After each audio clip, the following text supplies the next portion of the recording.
Hello everyone. आप सभी का स्वागत है दोस्तों। कैसे हैं सब? राजी खुशी जिंदाबाद जबरदस्त। दोस्तों सोचो अपने सपनों के बारे में और खुद को उठा लो। दब चुके अपने जोश को तुम फिर से जगा लो। यहाँ दोस्तों एसबीआई क्लर्क मेंस एग्जाम में इस सेशन में हम प्रैक्टिस करने वाले हैं 5 पजल सीटिंग अरेंजमेंट वाली एक ऐसे जबरदस्त अप्रोच के साथ। इसको अच्छे से अगर आप फॉलो करके आपका कभी भी बैठने की व्यवस्था का क्वेश्चन दोबारा गलत नहीं होगा। आप इसमें कभी भी मात नहीं खाएंगे। जिसके साथ भी अगर ऐसा होता है कि वो सीटिंग अरेंजमेंट के क्वेश्चंस को देख के बनाना तो स्टार्ट कर देते हैं मॉक टेस्ट में, लेकिन उसको कंप्लीट नहीं कर पाते उन क्वेश्चंस को, अब आप ऐसा नहीं होगा।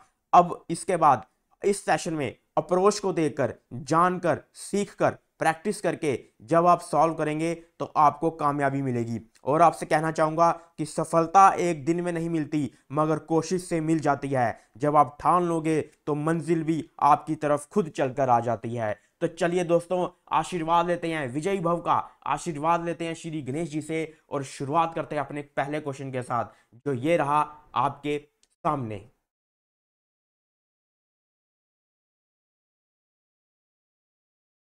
तो ये रहा क्वेश्चन आपके सामने और समय होता है इसका स्टार्ट, जो 3 से 4 मिनट में कोशिश कीजिए इसको सॉल्व करने की।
तो चलिए दोस्तों, पहला तगड़ा फाड़ू क्वेश्चन सीटिंग अरेंजमेंट का, सीटिंग अरेंजमेंट की पजल का क्वेश्चन है पहला, तो सॉल्व करते हैं इसको। तो सबसे पहले ये क्या कह रहा है, 8 पीपल, 8 लोगों की बात कर रहा है। कौन कौन से? अविज्ञा, अक्षत, एलेक्स, प्रीति, कनक, कव्या, दृष्टि एंड ध्रुव। 8 लोग हैं ये, are sitting around a rectangular table. एक रेक्टेंगुलर टेबल पे बैठे हैं, facing both directions, inside and outside. तो सबसे पहले एक रेक्टेंगुलर टेबल बनाते हैं।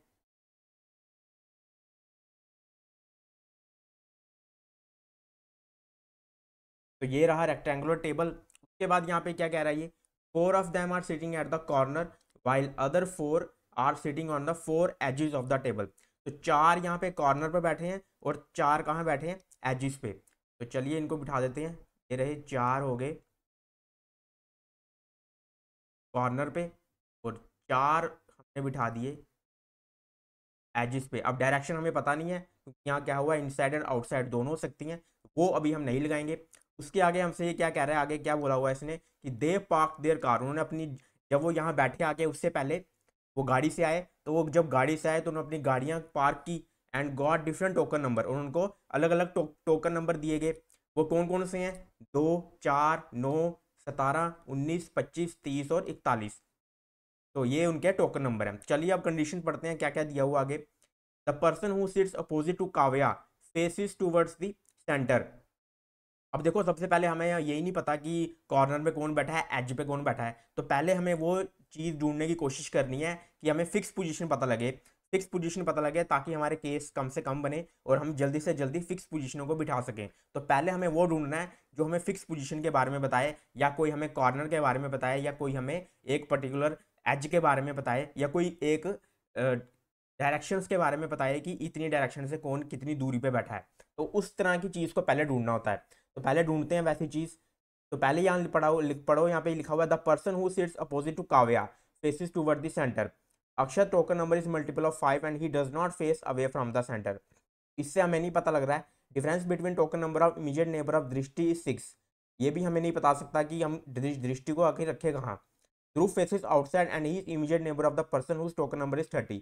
Kriti is not immediate neighbour of either Avigya और Drishti and her token number is multiple of 3। आगे बढ़ते हैं। Difference between the token number of Kavya who faces away from the centre and Drishti is half of the token number of Kanak who does not face toward the centre.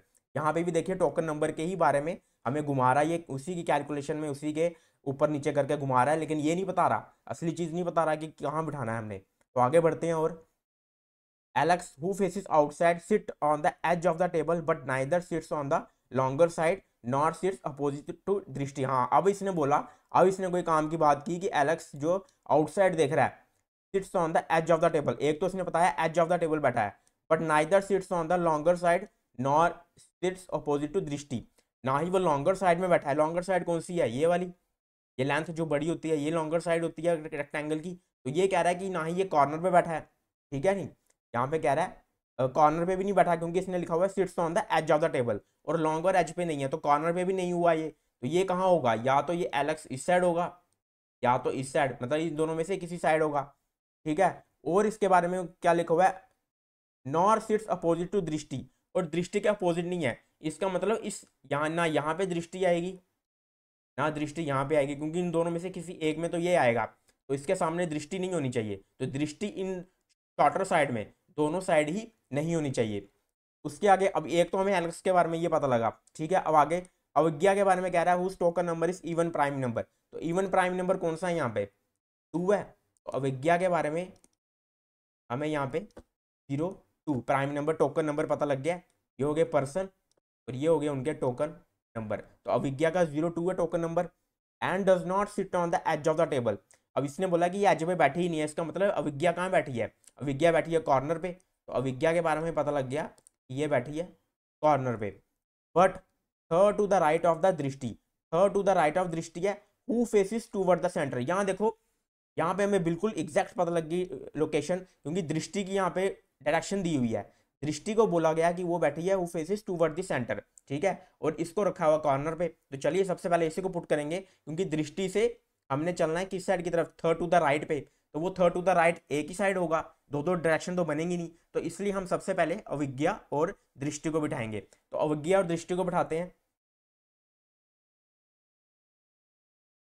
देखो अगर मैं रखूंगा यहाँ पे अविज्ञा, corner पे रखना है, अविज्ञा अगर यहाँ आएगी, ठीक है, तो दृष्टि कहाँ आएगी, दृष्टि आनी, फिर आएगी दृष्टि यहाँ पे, क्योंकि थर्ड टू द, कहाँ बोला हो इसने, थर्ड टू द राइट होनी चाहिए।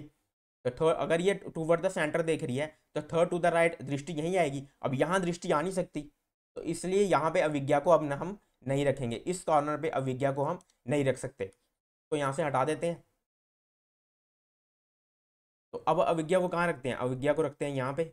अगर इस कॉर्नर पे रखें हम तो दृष्टि कहाँ आएगी, अगर इस कॉर्नर पे रखेंगे तो दृष्टि कहाँ आएगी, नीचे की तरफ, इस साइड आएगा, जो लॉन्गर साइड है उसके इस साइड आएगा, तो यहाँ दृष्टि आ सकती है, तो इसलिए यहाँ हम रखते हैं दृष्टि को। और दृष्टि का हमें यहाँ पे क्या दिया हुआ है, टूवर्ड द सेंटर है, ठीक है, टूवर्ड द सेंटर है, तभी हमने इस साइड रखा। यहाँ से हमें क्या पता लग गया, हमारा एक ही केस बना कि अवज्ञा जो है कहाँ पे आई है, third to the right of. तो ये 1 2 3 third to the right of अवज्ञा आ गई। उसके बाद अवज्ञा का हमें यहाँ पे दिया हुआ है कुछ, उस टोकन नंबर दिया हुआ है 2, तो 2 नंबर का टोकन नंबर भी लगा देते हैं इसको, ये रख गया इसका 02, तो हमने टोकन नंबर भी लगा दिया है। अब आगे बढ़ते हैं, आगे हमें क्या दिया हुआ है, अभी हमने किसको पुट कर दिया, अब देखो यहाँ पे अवज्ञा और दृष्टि को पुट कर दिया, ठीक है। अब इन्हीं से रिलेटेड चीजें देखो, अवज्ञा या दृष्टि से रिलेटेड हमें क्या क्या दिया हुआ है यहाँ पे, उसी को पकड़ने की कोशिश करते हैं। Immediate neighbour of Alex face opposite direction and the sum of the token number is odd number of 7। अभी हमें एलेक्स, हमने अभी एलेक्स को नहीं रखा है, हो सकता है वो अवज्ञा का इमीडिएट नेबर हो सकता है वो इस साइड हो, तो अभी हम एलेक्स को यहाँ पे कहीं भी नहीं रख सकते हैं। उसके बाद यहाँ पे immediate neighbour of Alex face opposite direction and the sum of the token number is odd multiple of 7, number of multiple of 7, ये हमने रीड कर लिया है। Kanak sits third to the left of Kriti who does not face away from the centre. अब नीचे यहाँ पे इनके बारे में कुछ नहीं दिया, दृष्टि के बारे में पढ़ते हैं कि दृष्टि के बारे में और क्या दिया हुआ है। यहाँ पे देखिए दिया हुआ है difference between token number of immediate neighbour of दृष्टि 6। जो इमीडिएट नेबर है दृष्टि के, उनका जो डिफरेंस है टोकन नंबर का वो 6 है। 2 में अगर 6 ऐड करूँ तो 8, 4 में 6 ऐड करूँ तो 10, 9 में 6 ऐड करूँ 15, 17 में 6 ऐड करूँ 23, 19 में 6 ऐड करूँ 25, तो एक तो ये कॉम्बिनेशन बन गया।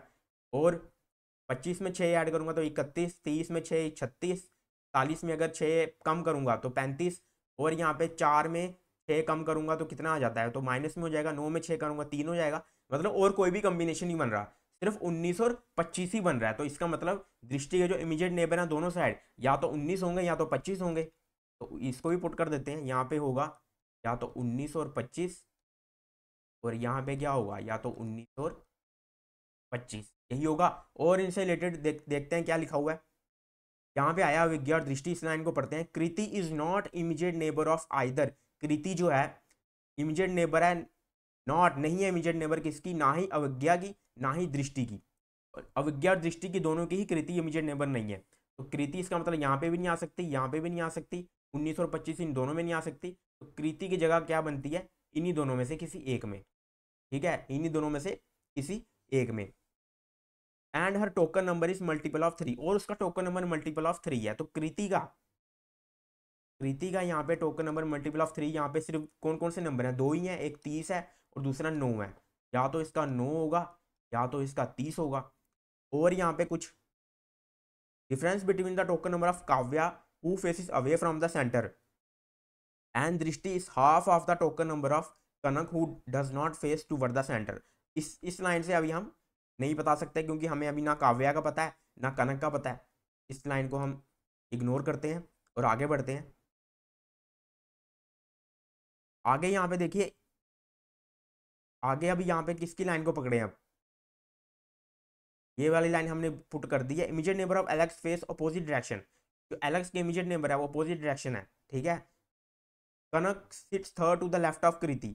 कनक के बारे में यहाँ कृति के बारे में यहाँ पे दिया हुआ है कि Kanak sits third to the left of Kriti who does not face away from the centre. अब देखो यहाँ पे कृति का भी एग्जैक्ट हमें दे दिया कि Kriti who does not face away from the centre, इसका मतलब वो टूवर्ड द सेंटर देख रही है, और उसी के जब इसकी डायरेक्शन फिक्स है तो इसके थर्ड टू द लेफ्ट में ही कनक आएगा। तो कनक को यहाँ पुट करने पहले कृति को अगर मैं यहाँ पुट करूँ, अगर मैं कृति को यहाँ पुट करता हूँ तो कनक कहाँ आएगा, इसके थर्ड टू द लेफ्ट में आएगा, यानी कि कनक यहाँ आएगा। और अगर मैं कृति को यहाँ पुट करूँ, अगर मैं कृति को यहाँ पुट करता हूँ तो इसके थर्ड टू द लेफ्ट में अविज्ञा है, इसका मतलब कृति यहाँ नहीं आ सकती।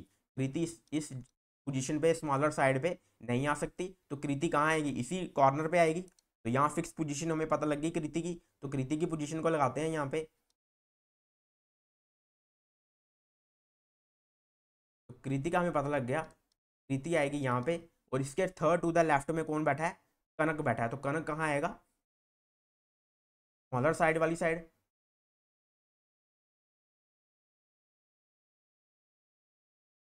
तो यहाँ कनक को लिख देते हैं, ये आ गया यहाँ पे कनक। अब देखो यहाँ कनक आया है, मतलब यहाँ एलेक्स नहीं आ सकता, तो एलेक्स कहाँ आएगा, इसका मतलब यहाँ पे आएगा, तो यहाँ पे आ जाएगा एलेक्स।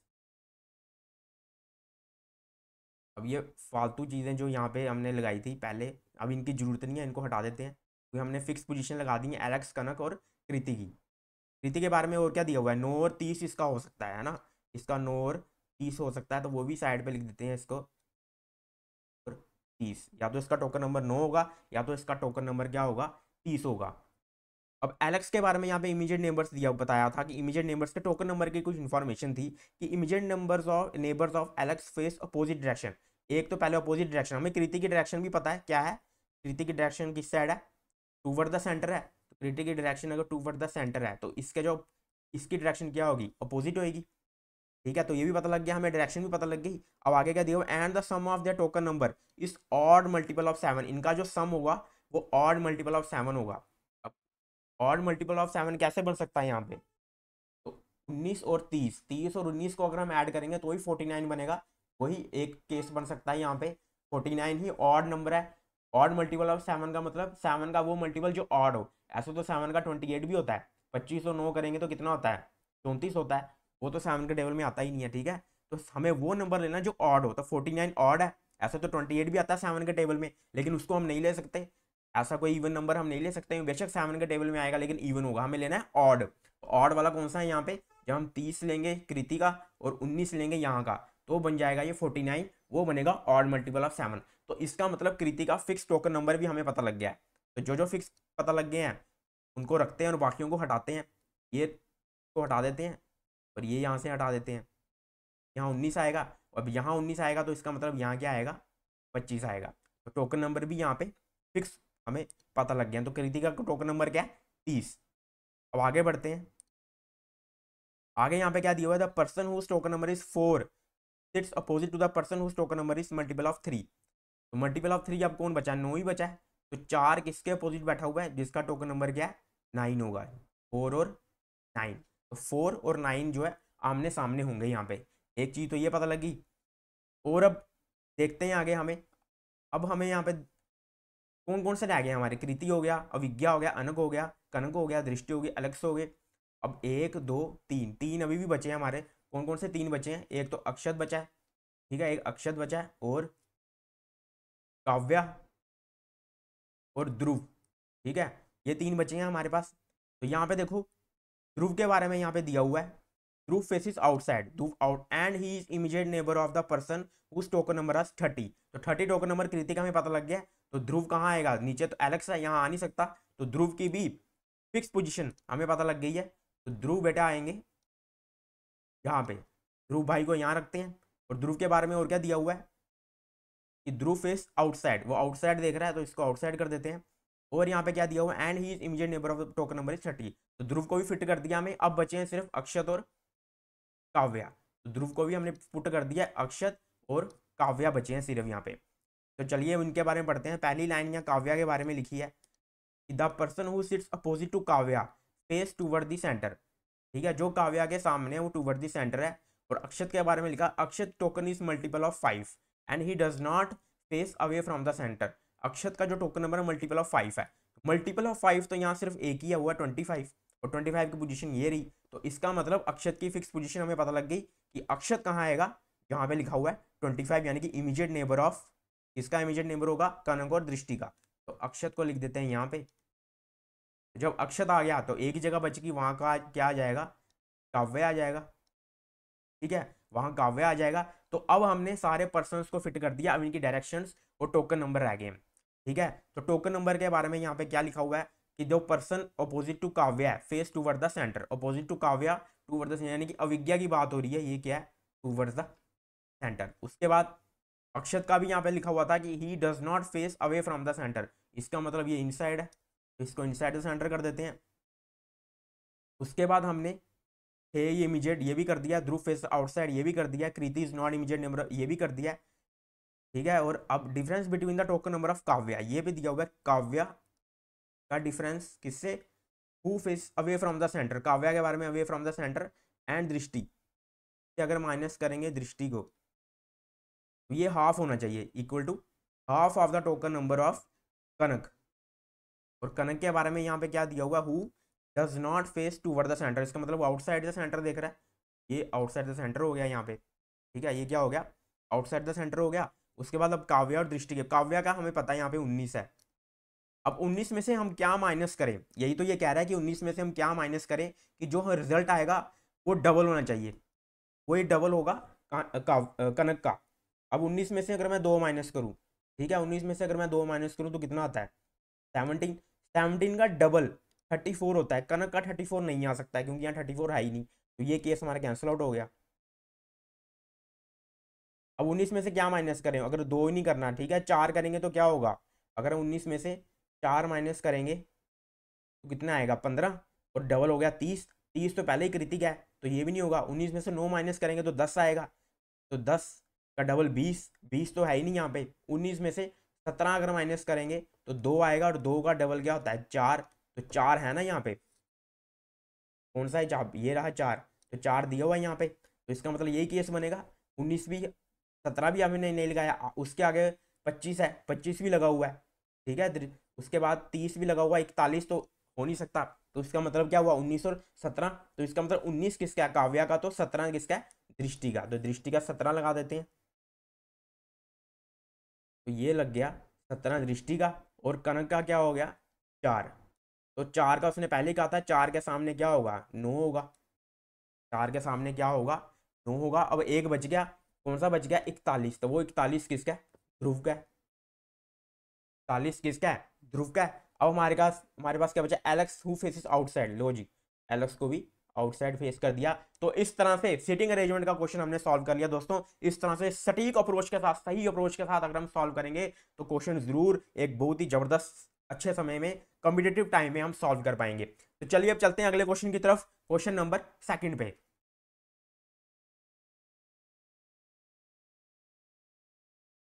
तो ये रहा क्वेश्चन आपके सामने, and your time starts now.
तो बैठने की व्यवस्था, तो चलिए बिठाते हैं इन सबको भी सही ढंग से। तो क्या कह रहा है हमसे, ये 8 स्टूडेंट्स हैं यहाँ पे, ABCDEFGH seat around the square table, एक स्क्वायर टेबल के इर्द गिर्द बैठे हैं। स्क्वायर टेबल यानी कि जिसकी सभी साइड्स में क्या होती हैं, इक्वल होती हैं।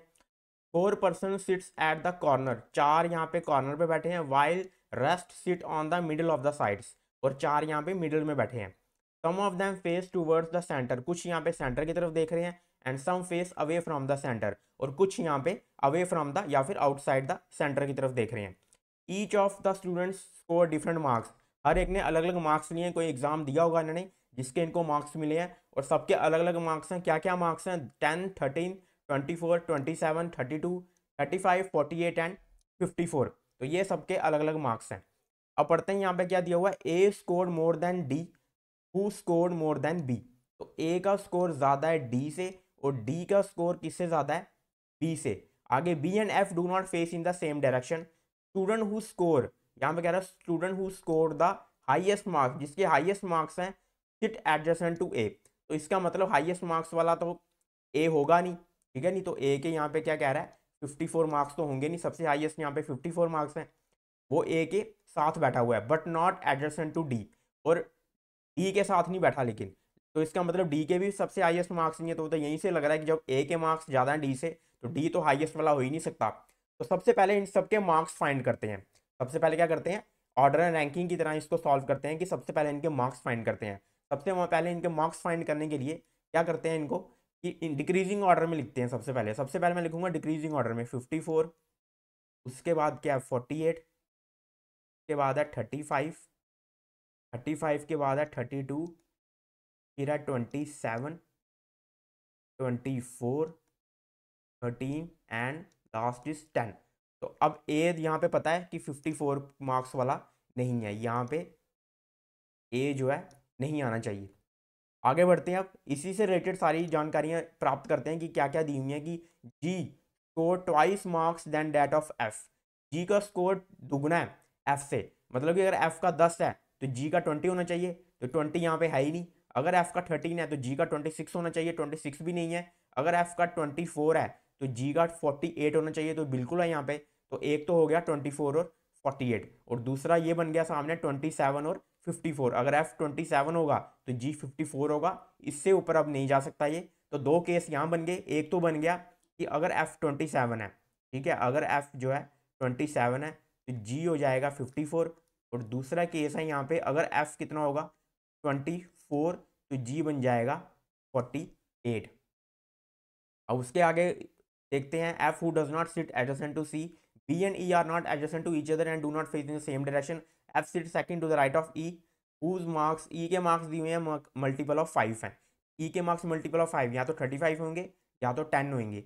ये लिख लेते हैं यहाँ पे, ई या तो क्या होगा 10 होगा या तो 35 होगा। उसके बाद H sits immediate left of B, who sits at the corner, यहाँ पे बी हमें दिया हुआ है कि कहाँ बैठा है ये, कॉर्नर में। A sits opposite to C, A opposite है सी के, सी के मार्क्स दिए हैं यहाँ पे, सी हु को 32 मार्क्स, तो सी के मार्क्स लिख लेते हैं यहाँ पे।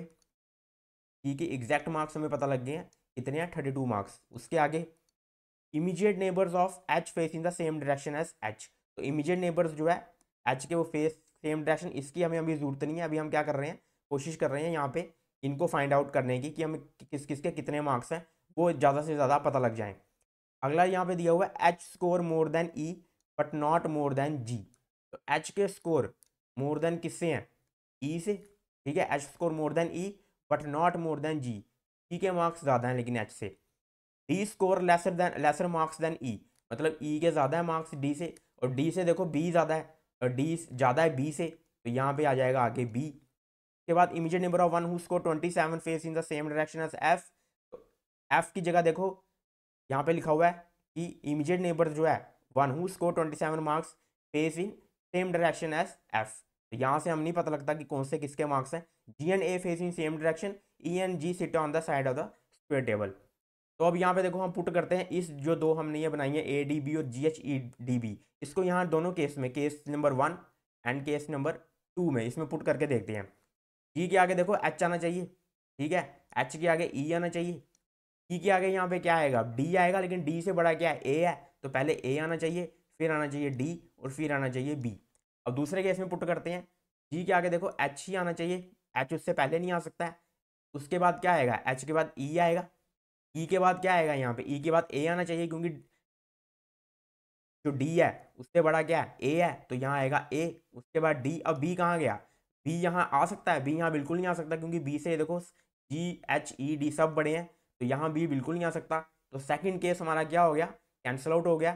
सेकंड केस हमारा यहाँ पे नहीं चल सकता है, सेकंड केस को हम क्या कर देंगे, कैंसिल आउट कर देंगे। तो यहाँ पे हमें सबके मार्क्स पता लगे, ई के मार्क्स क्या आए हैं, ई के मार्क्स आए हैं 35, तो ई के मार्क्स हमें 35 मिले हैं, 5 का मल्टीपल है ये। अब हम बनाते हैं यहाँ पे स्क्वायर का टेबल, अब बनाते हैं यहाँ पे स्क्वायर का टेबल।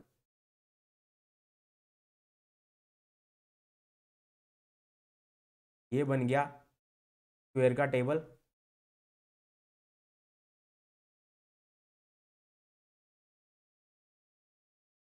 ठीक है, ये बन गया स्क्वायर का टेबल। अब यहाँ पे हमें दो जानकारियां दी हैं, एक तो जानकारी हमें ये दी है, इसने बोला है बी, यहाँ पे इसने बोला था कि वो सिट एट द कॉर्नर, वो कॉर्नर पे बैठा है, या तो हम बी को रखें या तो इस चीज़ को रखेंगे, बी को हम कॉर्नर में रखें। दूसरी यहाँ पे इसने ये जानकारी दी है कि E and G sit on the side of the square table, या तो हम इसको रखें। अब यहाँ पे देखो ई और जी में से किसी एक को ही रख सकते हैं, या तो फिर बी को रखें, बी के साथ एच दिया हुआ है, ठीक है, अगर मैं बी को रखता हूँ किसी कॉर्नर पे भी, तो एच देखो दो साइड आएगा, किसी भी दो एक साइड एच आएगा, तो हमें दो केस बनाने पड़ेंगे। और अगर मैं ई और जी में से किसको रखूंगा, ज़्यादा किसको रखने का फायदा है, ज़्यादा फायदा है ई को रखने का, क्योंकि उसके साथ एफ भी दिया हुआ है कि F sit second to the right of E. ठीक है, और एफ के बाद एक और चीज़ दी हुई है कि F who does not sit adjacent to C, तो इसका मतलब ई, इसकी चेन ज़्यादा लंबी है ई की, ई के बाद हम एफ को रखेंगे और एफ के साथ हम सी को भी देख लेंगे कि उसकी भी जगह बंद हो गई है। और फिर यहाँ पे देखो ए सिट अपोजिट टू सी, फिर ए का यहाँ पे रखने का शायद आसानी हो जाए, क्योंकि फिर हमें सी की जगहें कम हो जाएंगी जब एफ के नेबरों में हम कैंसिल आउट करेंगे। तो इस तरह से ई की चेन ज़्यादा लंबी लग रही है, तो इस तरह से आपने अपनी अप्रोच रखनी है, इस तरह से आपका जो है क्वेश्चन सॉल्व करने का तरीका होना चाहिए। क्योंकि बी से हम देखो, बी से अगर हम स्टार्ट करेंगे, बी से हम एच तक जाएंगे, एक साइड दूसरी साइड एच आ जाएगा, ठीक है। उसके बाद क्या करेंगे, उसके बाद immediate neighbour of H face in same direction as H, अभी हमें एच की डायरेक्शन नहीं पता, तो हम इमीडिएट उसकी डायरेक्शन क्या बताएंगे, तो यहाँ पे जाके ब्लॉक लग गया ना, तो यहाँ पे जो है ब्लॉक लग गया, तो इसलिए हम पुट करते हैं ई को रखते हैं किसी साइड पे, तो ई को मैं रख दूंगा अगर मान लो यहाँ पे, ठीक है, ई को अगर मैं यहाँ रख दूंगा तो एक बार मुझे यहाँ दो केस बनाने पड़ेंगे, तो एक और केस बना लेते हैं यहाँ पे।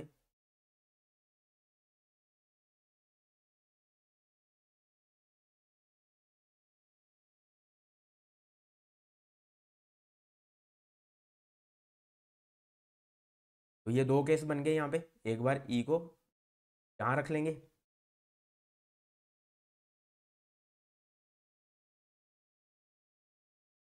ये रख लिया है, तो यहाँ एक बार इसको इनसाइड कर देते हैं, एक बार आउटसाइड कर देते हैं, ये हो गया इनसाइड और ये हो गया हमारा आउटसाइड। अब क्या कह रहा है, F sit second to the right of E, F six sits, F उसका क्या बैठा है, सेकंड बैठा है to the right of E. अगर सेकंड बैठा है तो एफ कहाँ आएगा, यहाँ पे आएगा, और दूसरी साइड में एफ कहाँ आएगा, सेकंड राइट में यहाँ पे आएगा, ठीक है, यहीं पे आएगा। उसके बाद यहाँ पे अब एफ भी रख लिया, एफ के बाद उसने क्या बोला था, एफ के साथ जो है सी नहीं बैठा है, तो सी को यहाँ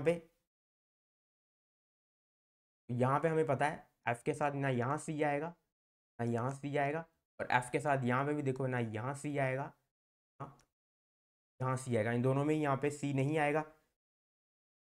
अगली कंडीशन, अगली कंडीशन हमने क्या देखी थी कि ए सिट अपोजिट टू सी लिखा हुआ है, ठीक है, और एफ के बारे में यहाँ पे कुछ लिखा हुआ है, जी स्कोर ये हमने पुट कर, ये हमने देख लिया हुआ है, इससे हमने ये निकाल लिया हुआ है इनके मार्क्स। और यहाँ पे ई से रिलेटेड यहीं पे लिखा था कि ई और G sit on the side of the square table, तो side of the square table G इन दोनों में से कहाँ आएगा वो हमें नहीं पता है, ठीक है। उसके बाद यहाँ पे सी को अगर हम देखें तो यही लिखा हुआ है कि सी से रिलेटेड कि A sit opposite to C, A sit बैठा अपोजिट टू सी के। अब यहाँ पे देखो, यहाँ अगर ए आया, यहाँ पे ए आया तो यहाँ ई की जगह सी नहीं आ सकता, मतलब इन दोनों आमने सामने मिडल में नहीं आ सकता, ठीक है। तो इसका मतलब किसी कॉर्नर में ही आएगा, इन दोनों इस कॉर्नर में भी, ये केस वन दे देते हैं इसको, तो केस क्या देते हैं सेकंड। फर्स्ट केस में अगर हम यहाँ ए को रखेंगे, यहाँ ए को रखेंगे तो यहाँ सी नहीं आ सकता, यहाँ ए रखेंगे यहाँ सी नहीं आ सकता, तो इसका मतलब अब ए को इसी दोनों में से रख सकते हैं, या तो ए यहाँ आएगा या तो ए यहाँ आएगा, और यहाँ पे भी सेम वैसे ही होगा, क्योंकि ये भी आमने सामने ही है, और सी की जगह जो है ए आ सकता है इस दोनों में, तो यहाँ तो ए यहाँ पे आएगा ऊपर वाले सी की साइड, सेकंड केस में या तो नीचे। अब यहाँ पे भी देखो दो दो केस बन रहे हैं। केस को कम करने के लिए थोड़ा और हमें जानना पड़ेगा कि हमें अगर कोई इन्फॉर्मेशन मिले जिसके वजह से हम केस यहाँ पे कम हो सके, या सी की कोई जानकारी मिले या ए की कोई जानकारी मिले। तो देखो एक एक ए की जानकारी थी कि student who score highest marks it addition to A, जिसके हाईएस्ट मार्क्स हैं वो बैठा हुआ है ए के साथ, ठीक है। तो ए के साथ बैठा हुआ है कौन, जिसके हाईएस्ट मार्क्स हैं। अगर मैं यहाँ पे ए को रखूंगा, अगर मैं फर्स्ट केस में यहाँ पे ए को रखूंगा तो यहाँ पे एफ और ई है। क्या एफ और ई के हाईएस्ट मार्क्स हैं? हाईएस्ट मार्क्स किसके हैं? हाईएस्ट मार्क्स हैं जी के। तो इसका मतलब यहाँ पे ए नहीं आ सकता, तो इसलिए हमारा एक केस यहीं पे कैंसिल आउट हो गया कि हम यहाँ पे ए को नहीं रख सकते। तो ए को हम कहाँ रखेंगे? ए को हम रखेंगे इस जगह पे। तो ये आ गया ए यहाँ पे, और यहाँ पे भी देखो ए नहीं आ सकता है क्योंकि दोनों साइड लोएस्ट मार्क्स वाले हैं, जबकि उसने कहा है कि ए किसके साथ आना चाहिए? जिसके हाईएस्ट मार्क्स हैं। तो इसका मतलब ए यहीं आएगा, तो ए को रख देते हैं यहाँ पे। और ए के साथ हाईएस्ट मार्क्स वाला हमें पता है कौन सा है, हाईएस्ट मार्क्स वाला हमें पता है कौन सा है, वो जी है। तो ए के साथ जी को रख लेते हैं।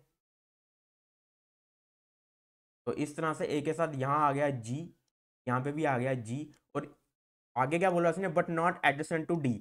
लेकिन कौन जो हाईएस्ट मार्क्स वाला है वो डी के साथ नहीं बैठा है, तो इसका मतलब यहाँ पे डी नहीं आएगा। तो यहाँ से डी को कैंसिल आउट लगा देते हैं मार्क कि डी के साथ डी नहीं आना चाहिए। डी के साथ क्या नहीं आना चाहिए? डी नहीं आना चाहिए। ये भी हमने पुट कर लिया है। अब इसके बाद अब हम देखते हैं यहाँ पे जो हमारे पास कंडीशन थी कि B who sits at the corner, जो बी यहाँ पे कॉर्नर पे था, अब उसको देखते हैं। क्योंकि हमारे यहाँ पे देखो कॉर्नर बी एक कॉर्नर पुट हो चुका है, ठीक है, एक कॉर्नर हमने लगा लिया है। अब बी का देखते हैं, तीन कॉर्नरों में से किस में आ सकता है बी। बी के साथ क्या बोला हुआ इसने? H sits immediate left of B, मतलब बी और एच इकट्ठे बैठे हैं। तो क्या यहाँ बी आ सकता है? बिल्कुल नहीं आ सकता, क्योंकि यहाँ पे ई और एफ है। और बी कहाँ आ सकता है? अगर बी यहाँ आएगा तो एच यहाँ आएगा, ठीक है। और अगर नहीं, ए के पहले अपोजिट में सी रख लेते हैं, यहाँ पे ए के अपोजिट में सी रख लेते हैं, यहाँ पे भी ए के अपोजिट में सी रख लेते हैं, ठीक है। नहीं, ए के अपोजिट में सी रख लेते हैं क्योंकि ए हमने पुट कर लिया है, तो सी यहाँ जाएगा। तो अब देखो यहाँ पे बी कहाँ आएगा? बी यहाँ पे आएगा, तो यहाँ पे बी नहीं आ सकता, ये पहले ही सी यहाँ पे आ गया है। अब यहाँ पे आएगा, इसका मतलब यही जगह बची। इसका मतलब क्या है? यही जगह बची बी की, बी यहीं आएगा। और यहाँ पे भी देखो बी के लिए कौन सी जगह बची है? सिर्फ एक ये है और एक ये है। यहाँ पे बी आ सकता है? नहीं आ सकता, क्योंकि ई और एफ से एच आना चाहिए साथ में। तो बी यहाँ आ गया। बी से एच का क्या रिश्ता है? वो देखो बी से एच का क्या रिश्ता है। तो बी के बारे में लिखा हुआ कि H sits immediate left of B, immediate उसके लेफ्ट ऑफ बी है। तो यहाँ से एच तो यहीं आ सकता है, वहाँ तो जी है, तो इसका मतलब ये आउटसाइड की तरफ देख रहा है। और यहाँ पे बी के इस साइड ही एच आ सकता है, तो इसका मतलब ये देख रहा है इन साइड की तरफ। तो हमने सारे ही पुट कर लिए हैं, देखो ए जी बी एच सी ई, सिर्फ एक रह गया है। तो वो कौन सा रह गया हमारा? जो ए का वो रह गया डी, तो डी आ जाएगा यहाँ पे। तो डी को हम पुट कर लेंगे, तो ये आ गया डी यहाँ पे, और ये आ गया डी यहाँ पे। तो देखिए सारे हमने पुट कर लिए हैं। अब हम इनकी डायरेक्शंस देख लेते हैं। मार्क्स भी हमें सबके पता लग गए हैं, अब हम सिर्फ इनकी डायरेक्शंस देखनी है। तो डायरेक्शंस के लिए यहाँ पे अब डायरेक्शंस वाली लाइन पढ़ते हैं कि जैसे B and E are not adjacent to each other. एक इसने कहा है बी और ई एडजेसेंट नहीं होने चाहिए, तो बी और ई यहाँ पे अलग अलग है, दोनों जगह ही अलग अलग हैं। तो ये कंडीशन तो ठीक है। And do not face in the same direction, और सेम डायरेक्शन नहीं होनी चाहिए। जैसे ये इनसाइड है तो वो आउटसाइड है, यहाँ भी इनसाइड है, ये आउटसाइड है। इससे भी ये क्या हो गया, दोनों ये कंडीशन भी फिट बैठ गई है। उसके बाद बी एंड एफ लिखा हुआ है, do not face in the same direction. B और एफ की सेम डायरेक्शन नहीं होनी चाहिए। ये अगर आउटसाइड है तो इसकी डायरेक्शन इनसाइड होनी चाहिए। यहाँ पे भी ये इनसाइड है, तो एफ की डायरेक्शन क्या होनी चाहिए? आउटसाइड होनी चाहिए, ठीक है। उसके बाद यहाँ पे अब कौन सी बची है यहाँ पे कि immediate neighbours of H face in the same direction as H. जो एच की डायरेक्शन है वही उसके इमीडिएट नेबर की डायरेक्शन होनी चाहिए। तो उसकी इमीडिएट नेबर की डायरेक्शन अगर इनसाइड है तो एच की भी इनसाइड ही होएगी, और सी की भी क्या हो जाएगी? इनसाइड। और यहाँ पे देखिए एच के इमीडिएट नेबर की आउटसाइड है, तो एच की भी आउटसाइड और सी की भी यहाँ हो जाएगी आउटसाइड। उसके बाद यहाँ पे क्या लिखा हुआ है? C does not face toward the centre. C toward the centre नहीं होना चाहिए। यहाँ पे देखिए सी आउटसाइड द सेंटर है, ठीक है। उसने क्या बोला? Does not face toward the centre नहीं होना चाहिए। तो ये आउटसाइड द सेंटर तो ठीक है। तो यहाँ पे देखिए ये टूवर्ड द सेंटर है, तो वो कह रहा है नहीं होना चाहिए। इसका मतलब जो ये हमारा सेकंड केस है ये क्या हो जाएगा? कैंसल आउट हो जाएगा। इस केस को हम कंसीडर नहीं करेंगे, इस केस को कैंसिल कर देते हैं। तो हम अपने फर्स्ट केस पर ही अब काम करते हैं।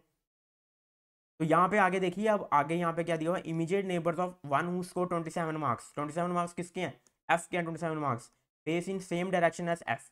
जो इसके इमीडिएट नेबर हैं एफ के सेम डायरेक्शन उनकी, यानी कि एफ अगर इनसाइड है तो डी भी इनसाइड होगा और ए भी इनसाइड होगा। ठीक है, उसके बाद यहाँ पे G and A face same direction, G और ए की सेम डायरेक्शन होनी चाहिए, जी और ए की सेम डायरेक्शन होगी। और E and G sit on the side of square table, तो ये देखिए साइड पे ही है, जी कोई कॉर्नर पे नहीं बैठा। सारी कंडीशनें यहाँ पे फुलफिल हो चुकी हैं, पूरा मामला फिट हो चुका है। तो इस तरह से इस क्वेश्चन को सॉल्व करेंगे जबरदस्त तरीके के साथ, सटीक अगर हम अप्रोच अपनाएंगे तो क्वेश्चन बहुत ही कम केसेस में और बहुत ही अच्छे तरीके से सॉल्व होगा। तो चलिए दोस्तों, अब चलते हैं अपने अगले क्वेश्चन की तरफ, क्वेश्चन नंबर 3 पे। तो ये आ गया क्वेश्चन आपके सामने and your time starts now.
तो चलिए अब हम आ चुके हैं अगले क्वेश्चन पे, क्वेश्चन नंबर 3 पे। तो let's try to solve this question as soon as possible, जल्दी से इसको भी सॉल्व करते हैं। तो क्या दिया हुआ है यहाँ पे, A B C D E F G H I and J. तो आर 10 पीपल, 10 लोग हैं यहाँ पे, हु आर सिटिंग अराउंड, किसके इर्द गिर्द बैठे हैं, एक रेक्टेंगुलर टेबल के। तो रेक्टेंगुलर टेबल बना देते हैं यहाँ पे सबसे पहले, एक रेक्टेंगुलर टेबल यहाँ पे हम बना देते हैं। तो ये बन गया हमारा एक rectangular table. These people are sitting in such a way, इस तरह से वो बैठे हैं कि that two people are sitting on each of the longer edges, दो यहाँ पे बैठे हैं लॉन्गर एजिस पे, ठीक है, दो बैठे हैं लॉन्गर एजिस पे। उसके बाद one person is sitting on each of the shorter edges, एक पर्सन बैठा है शॉर्टर एजिस पे, ये हो गया शॉर्टर एजिस पे। And one person is sitting on each of the corners, तो एक एक करके ये बैठे हैं कॉर्नर पे, तो ये 4 हो गए कॉर्नर पे, 2 हो गए शॉर्टर एजिस पे 6, और 4 हो गए लॉन्गर एजिस पे तो 10, तो 10 की पोजीशन यहाँ पे सेट हो चुकी है। 5 of this people are facing inward direction, 5 यहाँ पे कह रहा है, 5 यहाँ पे इनवर्ड डायरेक्शन देख रहे हैं टूवर्ड्स द सेंटर, इसका मतलब है। And 5 people are facing the outward direction, यानी कि अपोजिट फ्रॉम द सेंटर, तो 5 यहाँ पे इनसाइड और 5 हो गए यहाँ पे outside. Also this people are wearing jerseys, एक और चीज यहाँ पे एडिशनली कह रहा है कि यहाँ पे इन्होंने क्या किया हुआ है, जितने भी लोग हैं यहाँ पे 10, उन्होंने क्या डाली हुई है, जर्सी डाली हुई है with A prime number on it, उस पर एक नंबर लिखा हुआ है, और वो नंबर कौन सी ग्रुप में आता है, प्राइम नंबर्स में आता है वो, ठीक है। द हाईएस्ट प्राइम नंबर कौन सा है उनमें, that a person is wearing 29 है, हाईएस्ट प्राइम नंबर 29 है, मतलब जो भी प्राइम नंबर होंगे वो 29 से नीचे वाले होंगे उसमें, यानी कि 2 से अगर हम स्टार्ट करें, 2, 3, 5, 7, उसके बाद 11, 13, फिर 17, 19, 23, और 23 के बाद 29, तो कितने हुए टोटल, 2, 2, 4, 2, 6, 2, 8 और 10, तो 10 ये सब की इंडिविजुअली की, ये ए से लेकर जे तक के जो इंडिविजुअल पर्सनस हैं उनमें से हर एक की ये यहाँ पे क्या है, एक एक जर्सी नंबर है। हाईएस्ट 29 तक है, तो इसका मतलब 29 से नीचे वाले, तो 29 से नीचे वाले 10 प्राइम नंबर ये होते हैं, यही इनके जर्सी के नंबर है। Also no two person are wearing the same number, वही जो मैंने अभी कहा कि 10 नंबर अगर हम आपको हमें मिले हैं, तो इसका मतलब 10 के 10 इंडिविजुअली इनको सबको एक एक नंबर दिया हुआ है। No 3 consecutive people are facing the same direction, जो 3 इकट्ठे बैठे हैं उनकी डायरेक्शन सेम नहीं होनी चाहिए, जो 3 इकट्ठे बैठे हैं उनकी डायरेक्शन सेम नहीं होनी चाहिए, जैसे कि अगर 2 आउटसाइड देख रहे हैं तो तीसरा आउटसाइड नहीं होना चाहिए, ठीक है, और अगर 2 मान लो इनसाइड देख रहे हैं तो तीसरा यहाँ पे इनसाइड नहीं होना चाहिए, उसकी डायरेक्शन अलग होनी चाहिए, मतलब कि 2 ही यहाँ पे जो है सेम डायरेक्शन वाले बैठ सकते हैं, 2 से ज़्यादा नहीं। आगे अब कंडीशन पढ़ते हैं, यहाँ पे हमें क्या कंडीशन दी है, only one person is sitting between J and G, तो जे और जी के बीच में कितने पर्सन बैठे हैं, एक।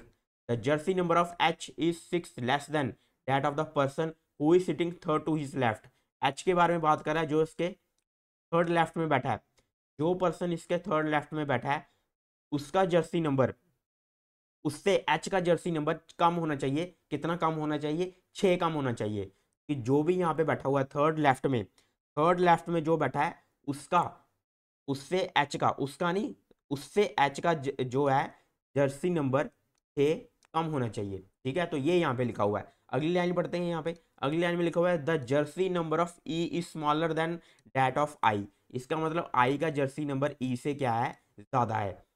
H is sitting second to the left of J, H यहाँ पे second to the left of J बैठा हुआ है, एच यहाँ पे बैठा हुआ है, इसकी पोजीशन बताई हुई है second to the left of जे।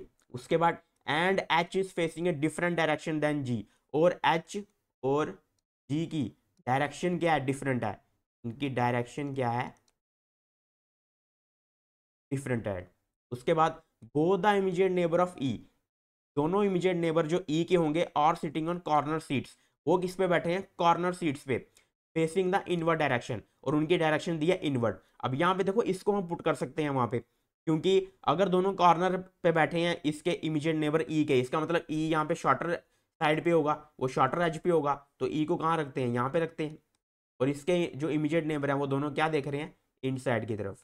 अगर अब यहाँ पे देखो उसने क्या कहा था कि कॉन्जिक्यूटिव 2 अगर देख रहे हैं एक डायरेक्शन, तो तीसरी वो नहीं होनी चाहिए। अब यहाँ पे देखो ये दोनों क्या कॉन्जिक्यूटिव नहीं तो नहीं है, लेकिन बीच की डायरेक्शन पे फर्क पड़ता है, अगर मैं इसको इनसाइड दे दूंगा तो ये तीनों कॉन्जिक्यूटिव सेम डायरेक्शन हो जाएगी, इसका मतलब मुझे इसकी डायरेक्शन क्या देनी पड़ेगी, आउटसाइड देनी पड़ेगी, क्या देनी पड़ेगी, आउटसाइड देनी पड़ेगी। और उसके आगे यहाँ पे क्या लिखा हुआ, अगली लाइन पढ़ते हैं, E is sitting third to the left of G. E third to the left of G है, ई को हमने पुट किया है, तो देखते हैं क्या हम जी को पुट कर पाएंगे यहाँ पे। And they are facing different direction, तो जरूर जरूर कर पाएंगे। कैसे कर पाएंगे, क्योंकि हमें जी की डायरेक्शन भी पता लग गई है। जी की डायरेक्शन क्या होगी, जी की डायरेक्शन क्या होगी, अगर ई की डायरेक्शन आउटसाइड है तो जी की डायरेक्शन क्या होगी, इनसाइड होगी। अगर जी इनसाइड देख रहा है और ई इसके थर्ड टू द लेफ्ट में बैठा है, तो इसका मतलब जी कहाँ आएगा, यहाँ पे आएगा। इसी के थर्ड टू द लेफ्ट में ई बैठा हुआ है। जब डायरेक्शन इनसाइड होती है तो हम क्लॉकवाइज लेफ्ट चलते हैं, तो क्लॉकवाइज लेफ्ट चलेंगे, हम इस साइड से लेफ्ट चलेंगे तो ई इस साइड आना चाहिए, तो ई इस साइड ही आया हुआ है यहाँ पे। तो इस तरह से हमें जी की डायरेक्शन पता लग गई, ठीक है, ई जी की डायरेक्शन पता लग गई। अब आगे बढ़ते हैं यहाँ पे, and the total of their jersey number is 46। तो यहाँ पे ई प्लस इसकी जी की जर्सी नंबर क्या दिया हुआ है, 46 दिया हुआ है। तो देखते हैं कॉम्बिनेशन बना के क्या कोई कॉम्बिनेशन बनता है इसमें 46 आ जाए। 29 से स्टार्ट करूँ, अगर मैं 29 प्लस 17 करूंगा तो 46 बन जाता है, ठीक है, 29 प्लस 17। और कोई, तो एक बार ये लिख देते हैं 29 प्लस 17। उसके बाद 23 में क्या जोड़ूँ मैं, 23 में कोई भी नहीं है यहाँ पे जुड़ने वाला, 19 में भी कोई भी नहीं है यहाँ पे जुड़ने वाला, 17 में यहाँ पे भी कोई नहीं है, सिर्फ 29 है, वो हमने कर लिया हुआ है। उसके बाद 13 में, मतलब एक ही यूनिक कॉम्बिनेशन है यहाँ पे, सिर्फ एक ही कॉम्बिनेशन है जिससे 46 बन रहा हुआ है, 29 प्लस 17। अब हमें ये देखना है कि ई और जी में से किसको 29 दिया जाए और किसको 17 दिया जाए। क्या मैं ई को 29 दे सकता हूँ, बिल्कुल नहीं दे सकता, क्योंकि यहाँ पे देखो दिया हुआ है आई ई से बड़ा है। यहाँ पे इसने बोला है आई ई से बड़ा है और सबसे बड़ा नंबर ही 29 है, इसका मतलब ई का नंबर सबसे बड़ा मैं नहीं दे सकता, ई का नंबर मैं सबसे बड़ा नहीं दे सकता। इसका मतलब जी को दूंगा मैं 29 और ई को दूंगा 17। तो मुझे पता चल चुका है ई का जर्सी नंबर, ई का जर्सी नंबर है 17 और जी का जर्सी नंबर क्या है यहाँ पे 29। तो इन दोनों के जर्सी नंबर पता लग गए। अब आगे बढ़ते हैं, the jersey number of A is 10 more than that of B. A का जर्सी नंबर कितना है, बी से 10 ज़्यादा है। बी के जर्सी नंबर में 10 ऐड करूंगा तो मुझे मिलेगा ए का जर्सी नंबर। उसके बाद only 2 people are sitting between F and D. F और डी के बीच में 2 लोग बैठे हैं, एफ और डी के बीच में कितने लोग बैठे हैं, 2 लोग बैठे हैं। One of the immediate neighbour of J is facing the same direction as H and his jersey number is 8 more than that of H. तो 8 more than that of H, H से 8 ज्यादा है जर्सी नंबर किसका, जो जे का immediate neighbour है, जो जे का क्या है, इमीडिएट नेबर है। और उसके बारे में क्या दिया हुआ है, इमीडिएट नेबर है कि one of the immediate neighbour is facing same direction, और उसकी डायरेक्शन किससे, इमीडिएट नेबर की जो डायरेक्शन है वो इक्वल टू क्या है, एच है, वो इक्वल टू क्या है, एच है, ठीक है। उसके बाद the jersey number of the person is sitting to the immediate left of F is more than that of F.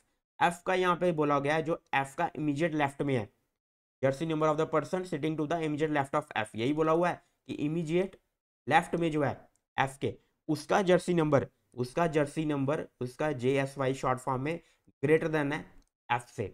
उसके बाद only 1 person sitting between A and F, A और एफ के बीच में एक पर्सन है, ए और एफ के बीच में एक पर्सन है।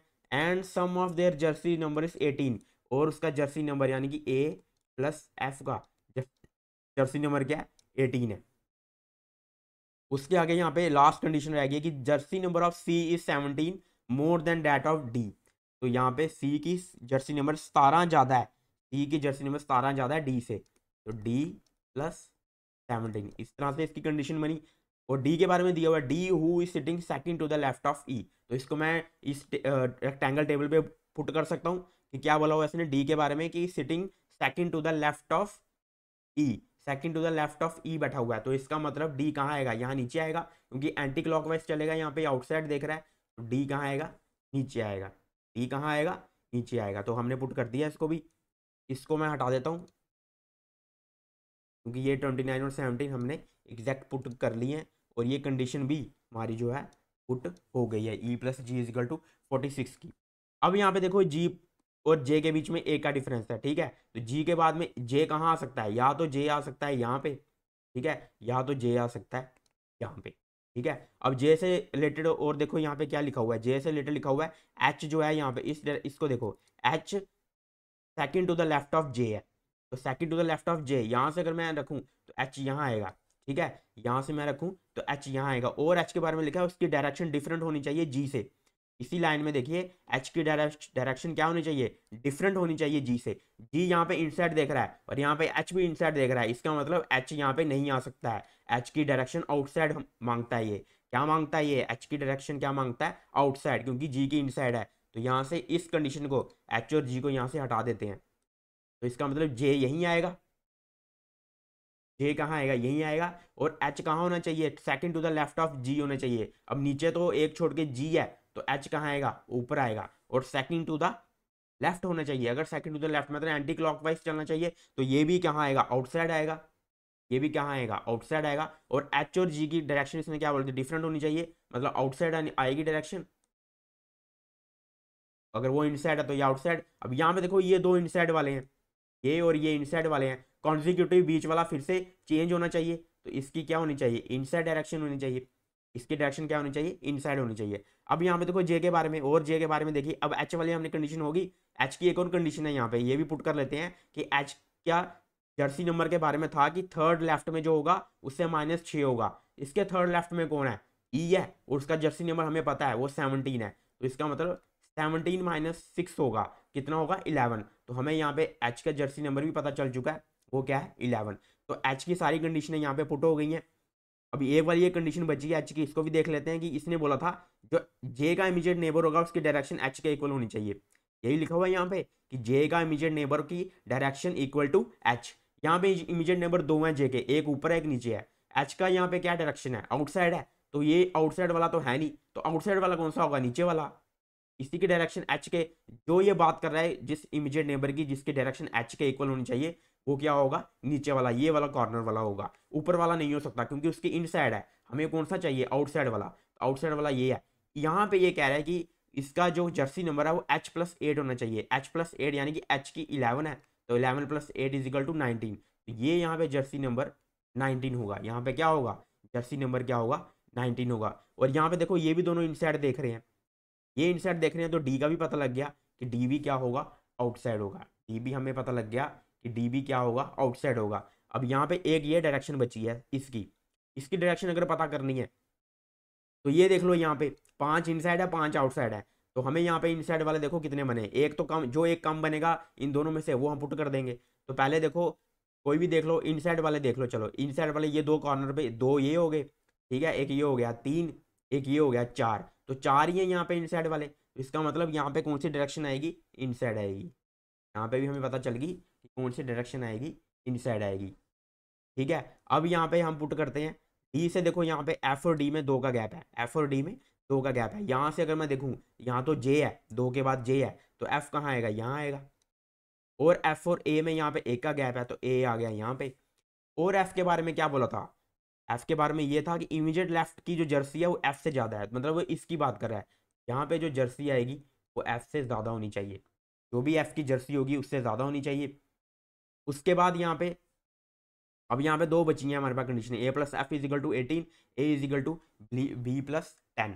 तो यहाँ पे पुट करते हैं A+F में, देखते हैं क्या क्या बचा है। अगर 18 यहाँ पे कैसे बन सकता है, अगर मैं 11+7 करूँगा, लेकिन ये मैं 11 नहीं दे सकता क्योंकि 11 आ गई, एच को दे दिया है, तो एक तो ये तो कैंसिल आउट हो गया। दूसरा यहाँ पे कैसे बन सकता है 18, दूसरा यहाँ पे कैसे बन सकता है 18, दूसरा अगर 13 और 5, यहाँ पे देखो साइड पे 13 और 5, अगर मैं 13+5 करूंगा तो 18 आएगा। और कहीं से 18 बन सकता है, 17 में तो होएगा नहीं। 11 में कितना होता है, 11 और 7 होते हैं, 11 और 11 तो मैं पुट कर नहीं सकता क्योंकि एच को दे दिया है, और कोई भी नहीं है यहाँ पे, ठीक है, और कोई भी नहीं है। तो 13 और 5, अब 13 किसको दूँ और 5 किसको दूँ, उसके लिए मैं इस 13-5 को इस इक्वेशन के साथ सेटिस्फाइड कराने की कोशिश करता हूँ।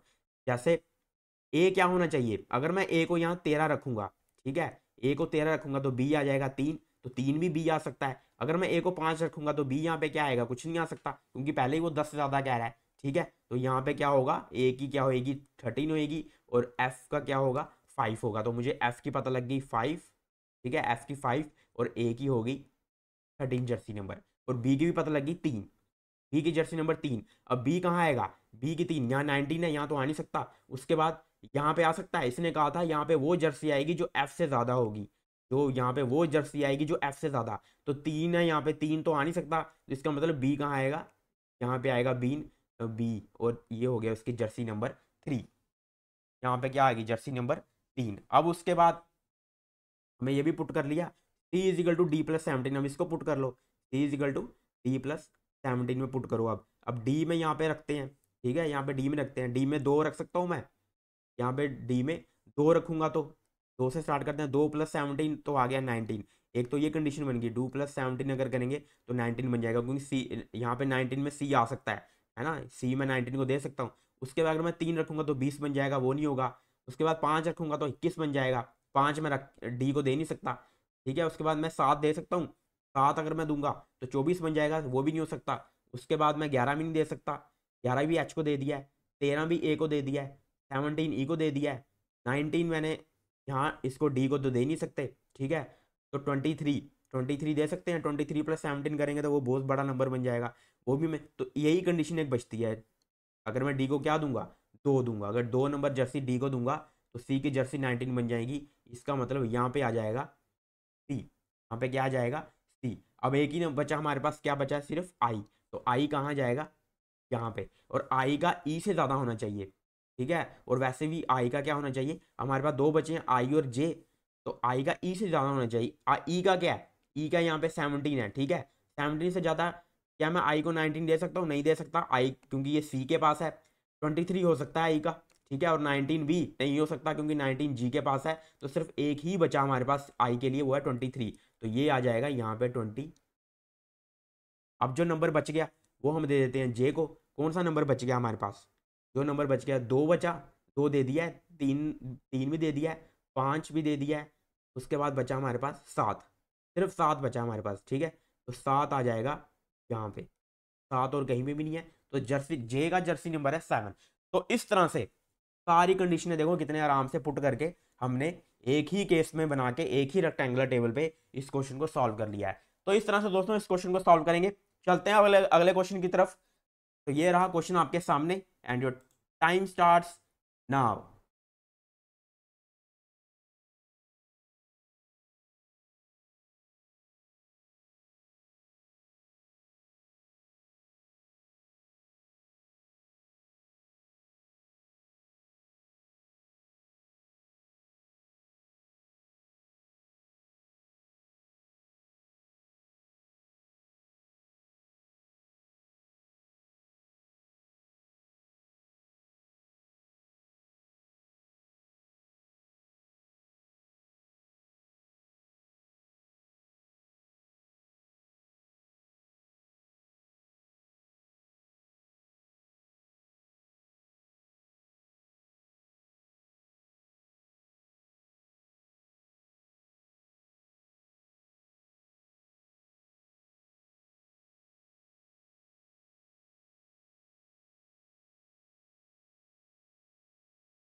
चलिए इस क्वेश्चन को भी सॉल्व करते हैं। क्वेश्चन नंबर 4 पे let's try to solve this question. तो 8 फीमेल फ्रेंड्स हैं यहाँ पे, 8 यहाँ पे क्या है फीमेल फ्रेंड्स हैं। कौन कौन सी हैं? ABCDEFGH। डिसाइड करती हैं वो क्या? एक kitty party. They all sat around the dining table, वो एक डाइनिंग टेबल के इर्द गिर्द बैठती हैं, यानी कि ये यहाँ पे बात हो रही है रो बेस्ड सीटिंग अरेंजमेंट की। यहाँ पे क्या बात हो रही है? रो बेस्ड सीटिंग अरेंजमेंट की। किस तरह बैठती हैं कि 4 पर्सन यहाँ फेसिंग साउथ देख रहे हैं और 4 यहाँ पे क्या देख रहे हैं? नॉर्थ देख रहे हैं। और प्रत्येक व्यक्ति प्रत्येक महिला ईच पर्सन यहाँ पे क्या कर रहा है? साउथ फेसिंग साउथ की तरफ देख रहा है। एग्जैक्टली अपोजिट है पर्सन जो उसके नॉर्थ, मतलब आमने सामने बैठे हैं यहाँ पे। ठीक है, आमतौर पर जैसे हम बनाते हैं तो उसी तरह से इसको बनाते हैं। जैसे ये 4 ये हो गए और ये 4 ये हो गए। ठीक है, ये हो गया नॉर्थ फेसिंग वाले और ये हो गए हमारे साउथ फेसिंग वाले। उसके बाद also each of them cooked made a different food item. तो जाहिर की सी बात, अगर औरतों की महिलाओं की किटी पार्टी या फीमेल फ्रेंड्स लेडीज़ की किटी पार्टी होगी तो खाना भी होगा। तो वहाँ पे क्या है, उन्होंने क्या किया हुआ है? खाना भी बना के लेके गई हैं। क्या क्या बना के लेके गई हैं? Dim sum, salad, pizza, burger, cake, smoothie, pasta and noodles. ये सब आइटम्स, ये सब चीज़ें वहाँ पे बनाई गई हैं, but not necessarily in the same order. ठीक है, जिस तरह से लिखी हैं उस तरह से हम इनको पुट नहीं कर सकते। The person who cooked pasta, सबसे पहले बात आई पास्ता की। जिस बंदे ने या जिस बंदी ने बनाया पास्ता। ठीक है, तो पहली कंडीशन यहाँ पे दी है पास्ता की। जिसने पास्ता बनाया is sitting second to the right of F. वो कहाँ बैठा है? पास्ता वाला second to the right of F. इसको इस तरह से लिखते हैं कि एफ के सेकंड राइट पे कौन है? पास्ता। ठीक है, एफ के सेकंड राइट पे क्या आएगा? पास्ता आएगा। यही लिखा है यहाँ पे कि pasta is sitting second to the right of F in the same row. और इनकी रो भी क्या है? इन दोनों की, एफ और पास्ता वाले की रो भी क्या है? सेम है। इनकी रो भी क्या है? सेम है। उसके बाद B is sitting to the immediate left of the person who is facing the person who cooked pasta. ये कह रहे हैं कि जो पास्ता को फेस कर रहा है, ठीक है, जो पास्ता को फेस कर रहा है, बी उसके सिटिंग बैठा हुआ है इमीडिएट लेफ्ट में। ठीक है, बी उसके कहाँ बैठा हुआ है? इमीडिएट लेफ्ट में, मतलब इसके इमीडिएट लेफ्ट में कौन बैठा हुआ है? बी बैठा हुआ है। ठीक है, उसके बाद अब यहाँ पे देखो पास्ता के इमीडिएट लेफ्ट पे बी बैठा हुआ है। ठीक है, the person sitting opposite B, जो बंदा बी के अपोजिट बैठा है, इज नॉट फेसिंग साउथ, वो साउथ पे फेस नहीं कर रहा। इसका मतलब क्या हो गया? जो पर्सन बी के सामने बैठा है वो साउथ फेसिंग का नहीं है, तो किस फेसिंग का होगा? दो ही तो फेस है यहाँ पे, नॉर्थ और साउथ, तो वो नॉर्थ फेसिंग का होगा। ठीक है, अगर वो नॉर्थ फेसिंग का होगा तो इसका मतलब बी कौन से फेस का होगा? बी होगा साउथ फेसिंग का। तो बी इसका मतलब ऊपर आना चाहिए। ठीक है, बी इसका मतलब कहाँ आना चाहिए? बी कहीं ऊपर होगा। ठीक है, बी ऊपर होगा। आगे बढ़ते हैं, और नीचे क्या होगा? एफ पास्ता भी, अगर मैं कहूँ, अगर पास्ता और एफ ये सेम रो में उसने बोला था, तो ये नीचे आ जाएंगे। ठीक है, ये आ जाएंगे नीचे। उसके बाद इसको पुट करके देखते हैं यहाँ पे। चलिए आगे बढ़ते हैं। पहले आगे भी लिखा हुआ है A is sitting in the same row as F. A के बारे में लिखा हुआ है ए और एफ भी सेम रो में है। ठीक है, तो ए भी आएगा यहाँ पे, ए भी इसी रो में आएगा, ए और एफ। उसके बाद the person who cooked pizza is sitting opposite to A. Opposite है यानी कि ऊपर होएगा पिज्जा। ये बी का पिज्जा नहीं लिखा हुआ है, ये ऊपर वाली रो में लिखा हुआ है। अगर ए के अपोजिट आना चाहिए पिज्जा, तो ऊपर आएगा पिज्जा। उसके बाद only one person is sitting between H and A. H और ए में एक पर्सन है, एच और ए में एक पर्सन है। ठीक है, तो एच भी इसका मतलब नीचे आएगा, या यहाँ कंडीशन बना लो। ठीक है, उसके बाद यहाँ पे देखो, अब मैं इस कंडीशन को पुट करता हूँ क्योंकि ये कंडीशन बहुत बड़ी कंडीशन है, तो इसको पहले पुट करते हैं यहाँ पे। आगे यहाँ पे लिखा हुआ है हमें एफ के बारे में, एफ और एफ के सेकंड राइट पे पास्ता है। ठीक है, अगर मैं एफ को यहाँ रखता हूँ, क्या, अगर मैं एफ को यहाँ रखता हूँ, सेकंड राइट, राइट उस साइड जा रहा है, तो एफ एफ को अगर मैं यहाँ रखता हूँ, सेकंड राइट में पास्ता यहाँ आएगा। एक तो कंडीशन ये बनी। और अगर पास्ता यहाँ आएगा, इसके जो ऊपर वाला है उसके इमीडिएट लेफ्ट में, इमीडिएट लेफ्ट ये होगा, बी आना चाहिए, मतलब बी यहाँ आना चाहिए। अब अगर देखो, अगर मैं एफ को यहाँ रखता हूँ और पास्ता अगर यहाँ आएगा, ऊपर ये इसके यहाँ आना चाहिए बी। अब यहाँ पे कोई पोजीशन ही नहीं है, इसका मतलब ये केस नहीं बन सकता यहाँ पे। तो एक ही केस बनेगा जहाँ पे एफ यहाँ आएगा, ठीक है, एक ही केस बनेगा जहाँ पे एफ जो है यहाँ आएगा, क्योंकि ये बहुत बड़ी हमें चीज़ें दी हुई थी, एफ से पास्ता भी, ठीक है नहीं, फिर इसलिए यहाँ पे इसको पहले पुट करना ज़्यादा फायदेमंद था, इसलिए इसको पुट किया मैंने, एफ और पास्ता, और बी यहाँ पे आ गया, ठीक है। और उसके आगे यहाँ क्या लिखा हुआ है एफ के बारे में, पास्ता और एफ तो आ गया यहाँ पे एफ, ठीक है, सेम रो में है, वो भी हमने पुट कर दिया। एच और ए में, अब एच और ए में एक का अंतर है, और यहीं पे आएगा एच और ए, तो एच और ए कहाँ आ सकता है, एच और ए यहीं आ सकता है, एच और ए अब यहीं आ सकता है, ठीक है, और तो कोई जगह बनी नहीं। और यहाँ पे क्या दिया हुआ है, the person who cooked pizza is sitting opposite A, यानी पिज्जा वाला अपोजिट है ए के, तो ए के अपोजिट पिज्जा है, इसको भी यहाँ दे देते हैं कि ए के अपोजिट, यानी कि ए किसको फेस कर रहा है, जो जिसने पिज्जा बनाया है। तो एच के आगे बी, अभी हम बी का पता नहीं है पिज्जा है कि नहीं, या यहाँ पे भी हमें नहीं पता, तो वो हम एग्जैक्ट नहीं बता सकते। आगे बढ़ते हैं कि C is sitting to the immediate right of the person who cooked pizza, pizza के इमीडिएट राइट में क्या है, सी है, पिज्जा के इमीडिएट राइट में क्या है, सी है। उसके बाद D and C are not sitting in the same row, अगर सी अब कहाँ आएगा, ऊपर आएगा, क्योंकि पिज्जा के साथ रखना है सी को, सी और पिज्जा एक साइड है, तो डी नीचे आएगा, तो डी हमारे पास एक ही जगह बची है, डी को यहाँ पुट कर देते हैं, डी आ गया हमारा यहाँ पे, ठीक है। का कलर चेंज करते हैं, डी का तो रखते हैं, ठीक है। तो अब बढ़ते हैं आगे, अब आगे देखो डी और सी इसने लिख दिया सेम रो में नहीं है, the person who cooked salad is sitting opposite D, तो सैलड वाला आ गया यहाँ पे, तो ये आ गया यहाँ पे डी से अपोजिट, यहाँ आ जाएगा सैलड, ठीक है। उसके बाद the person who cooked noodle is sitting second to the right of the person who cooked salad, second to the right यानी कि इसके यहाँ पे इस एंड पे आएगा, साउथ के राइट एंड पे, साउथ के राइट एंड पे क्या आ जाएगा, नूडल्स, तो साउथ के राइट एंड पे यहाँ लिख देते हैं हम नूडल्स, ठीक है। अब पिज्ज़ा का देखो, पिज्ज़ा के लिखा था पिज्ज़ा के इमीडिएट राइट में सी है, ठीक है, पिज्ज़ा के इमीडिएट राइट में सी है, पिज्ज़ा कहाँ आ सकता है, या तो यहाँ पिज्ज़ा आएगा तो यहाँ सी आ जाएगा, या तो यहाँ पिज्ज़ा आएगा तो यहाँ सी आ जाएगा, तो अभी भी दो पोजीशन है यहाँ पे, अभी भी यहाँ पे यहीं पे रखते हैं इसको, पिज़्ज़ा को अभी साइड पे रखते हैं। Only one person is sitting between C and G, C और जी के बीच में एक पर्सन है, तो इसका मतलब सी और जी यहीं आ सकते हैं, और कहीं नहीं आ सकते, ठीक है, सी और जी जो है यहीं आ सकते हैं। Only one person is sitting between E and the person who cook dim sum, E और डिमसम के बीच में, तो ई तो यहीं आएगा, ठीक है ना, नीचे तो सब पुट हो चुके हैं एफ एच ए डी, ठीक है, तो ई यहीं आएगा, और डिमसम कहाँ जाएगा, एक का गैप है, डिमसम आ गया यहाँ पे। तो अब ये जब हमने ये पुट कर दिया, अब हम इसको भी पुट कर सकते हैं कि जो पिज़्ज़ा है वो यहाँ आ जाएगा, अगर पिज़्ज़ा यहाँ आया तो सी आना चाहिए यहाँ पे, सी आएगा यहाँ पे, और जी आएगा यहाँ पे,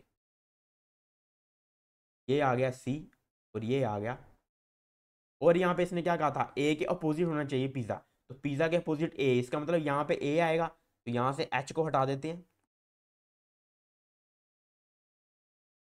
यहाँ पे आ गया ए, और यहाँ पे आ गया एच। अब आगे बढ़ते हैं, the person who cook dim sum is sitting opposite to the person who cook smoothie, तो यहाँ पे इसका क्या होगा, स्मूथी, ठीक है। एंड में smoothie, A did not make burger, A ने बर्गर नहीं बनाया, खाया बनाया है, तो एफ ने बनाया बर्गर, तो ए ने क्या बनाया, जो बच गया, क्या बच गया यहाँ पे बच चुका है केक, तो ए ने क्या बनाया, केक।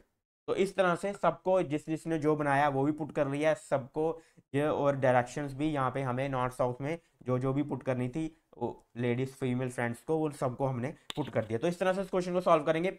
अब चलते हैं अपने आखिरी क्वेश्चन की तरफ, क्वेश्चन नंबर 5 पे। तो अगले क्वेश्चन में हम आ चुके हैं, and your time starts now.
तो चलिए last but not the least और बहुत ही बेहतरीन क्वेश्चन सिटिंग अरेंजमेंट का, आखिरी क्वेश्चन बैठने की व्यवस्था का। चलिए इसको भी सॉल्व करते हैं, इसको भी उड़ाते हैं।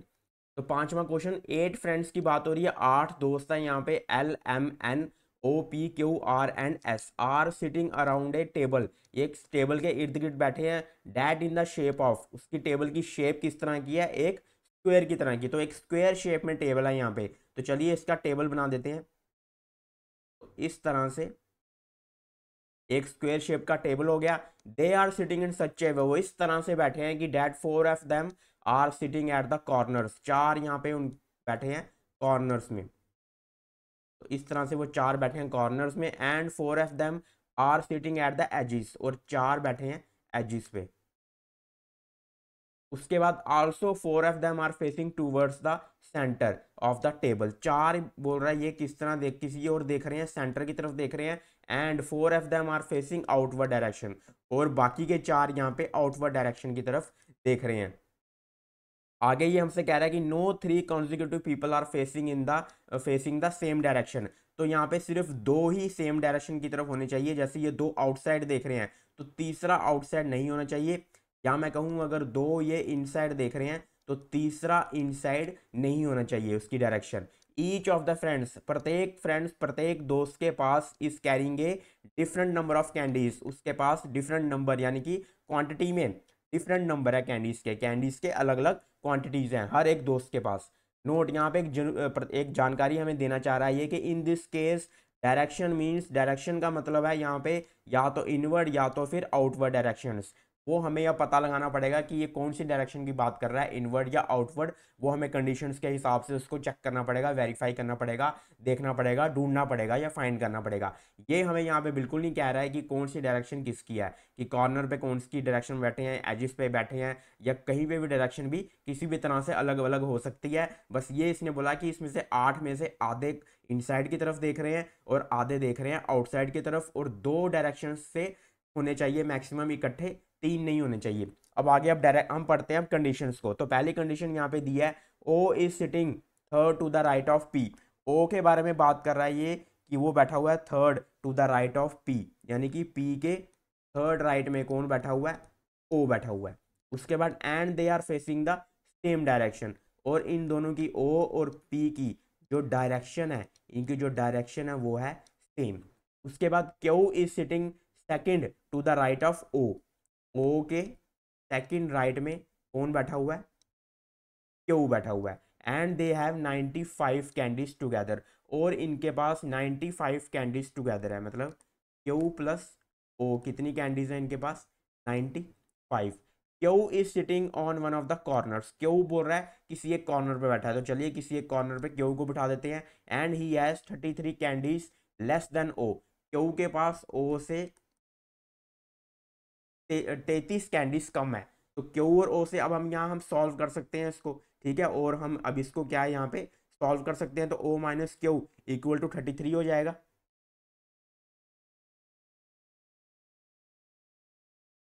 तो ओ माइनस क्यू यहाँ पे इस तरह से हो जाएगा 33, ठीक है। तो ट्वाइस ऑफ ओ कितना होगा, तो ओ क्या आ गया यहाँ पे, ओ की क्या वैल्यू आ गई हमारे पास 64, ओ की वैल्यू क्या आ गई हमारे पास 64। तो ओ आ गया 64, तो क्यू कितना होगा, क्यू यहाँ पे कितना हो जाएगा, फिर क्यू की वैल्यू आ जाएगी हमारे पास 31। तो ओ प्लस क्यू कितने होने चाहिए, 95 होने चाहिए थे, तो 95 हो गए ये। तो इसलिए ओ आ गया हमारे पास 64 और क्यू आ गया 31। तो इसको हम अब इरेज कर देते हैं ताकि जगह हमारे पास बच जाए। में ओ और क्यू का यहाँ पे रिलेशन से फाइंड हो गया कि कितनी कैंडीज है। ओ के पास है 64 कैंडीज, और यहाँ पे क्यू के पास है, क्यू के पास कितनी कैंडीज है 31। अब आगे बढ़ते हैं। आगे लिखा हुआ है S is facing inward direction, S की बात कर रहा है, एस किस तरफ देख रहा है, इनवर्ड की तरफ। And P is sitting second to his right, P इसके सेकंड राइट में बैठा है, इसके सेकंड राइट में कौन बैठा हुआ है, एस के सेकंड राइट में बैठा हुआ है पी। उसके बाद S is sitting second to the right of L, second to the right of L मतलब एल के सेकंड राइट में कौन बैठा हुआ है, एस बैठा हुआ है, एस बैठा हुआ है एल के सेकंड राइट में। हु हैज, एल के बारे में कह रहा है 22 मोर कैंडीज देन एस, उसके पास 22 कैंडीज ज्यादा है एस से, यानी कि एल की बात कर रहा है, एल के पास एस से 22 कैंडीज ज्यादा है। O is sitting between S and L, S और एल के बीच में कह रहा है ओ बैठा हुआ है, एस और एल के बीच में ओ बैठा हुआ है। R is sitting second to the right of Q, मतलब क्यू के सेकेंड राइट में कौन बैठा हुआ है, आर बैठा हुआ है, क्यू के सेकेंड राइट में आर बैठा हुआ है। And they are facing different directions, इनकी जो डायरेक्शंस है दोनों की डायरेक्शंस इनकी क्या होंगी, डिफरेंट होंगी। उसके बाद R has 20% more candies than the person sitting third to his left, मतलब आर के, अगर मैं यहाँ कहूँ आर के जो थर्ड लेफ्ट में बैठा है उससे, ठीक है, इसके पास क्या है, आर के थर्ड लेफ्ट में जो बैठा है उससे आर के पास प्लस 20% कैंडीज है, मतलब 20% कैंडीज ज़्यादा है। आगे बढ़ते हैं, R has 12 fewer candies than L, R के पास एल से 12 कैंडीज कम है, आर के पास एल से 12 कैंडीज क्या है, कम है। उसके बाद only one person is sitting between M and R, M और आर के बीच में सिर्फ एक पर्सन बैठा है, एम और आर के बीच में एक पर्सन बैठा है। And they are facing the same direction, और इन दोनों की जो डायरेक्शन है, इन दोनों की डायरेक्शन यहाँ पे क्या है, सेम है।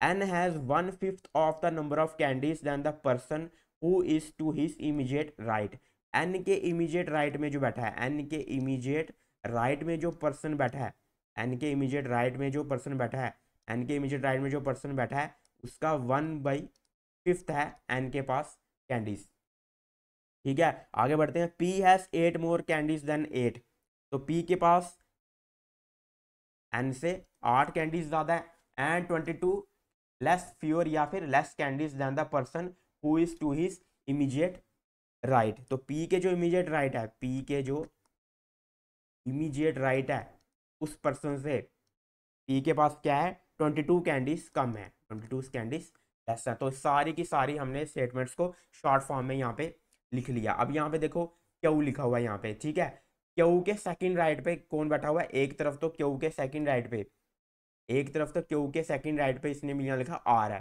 ठीक है, और ओ के सेकंड राइट पे क्यू बैठा हुआ है, मतलब कि अब यहाँ पे देखो स्क्वायर में क्या होता है, जब एक के बाद एक आता है तो वो सेम कॉर्नर ही आएगा, मतलब इसके सेकंड राइट में कॉर्नर ही आएगा।